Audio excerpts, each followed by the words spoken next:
হে everyone, চলে এসেছি সন্ধ্যেবেলার আরও একটা ছোটোখাটো খাবারের ব্লগ নিয়ে। আজকে এটা কোথায় চলে এসেছি তোমরা নিশ্চয়ই দেখে বুঝতে পেরে গিয়েছো, যারা এখানকার বসিরহাটের মধ্যে থাকো। চলে এসেছি অরুণস ক্যাফেতে। এটা বেশ শুনেছি খুব নাম করা, এর আগে অনেক ভিডিও তোমরা দেখেছো। তো আজকে এখান থেকে কী খাওয়া যায় সন্ধ্যেবেলা স্ন্যাক্স হিসেবে সেটাই ডিসাইড করছি দুজনে।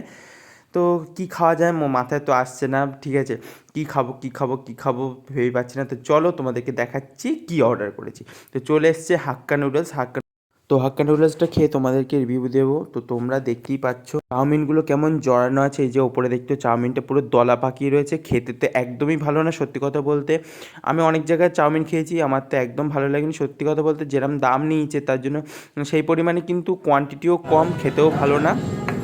তো আমার মনে হয় এদের খাবারের কোয়ালিটিটা আরও ভালো করা উচিত। শুধু লাইটিং ভালো করলে হবে না, তার সাথে সাথে কিন্তু খাবারের কোয়ালিটিও ভালো করতে হবে। আমার তো হাক্কা নুডলস একদম ভালো লাগেনি, দেখতেই পাচ্ছ এখানে সস টস দিয়ে দিল। তো দুজনে মিলে খাচ্ছি, কিন্তু আমরা সেটা নিয়ে আলোচনা করছিলাম। তো দুজনে যে একদম ভালো না, মুখের এক্সপ্রেশন দিয়ে বুঝতেই পারছো যে একদম ভালো লাগেনি, একদমই পছন্দ হয়নি। আমরা সেটা নিয়ে আলোচনা করছিলাম। তো এদের খাবারের কোয়ান্টিটি আর খাবারের কোয়ালিটি আরও বাড়ানো উচিত আমার পক্ষে, এটা মনে হয়। তো আমি তোমাদেরকে বললাম, যারা যারা খেয়েছো আমার প্লিজ কমেন্টে জানাও যে তোমাদের এখানকার খাবার রিভিউ কেমন দিয়েছো।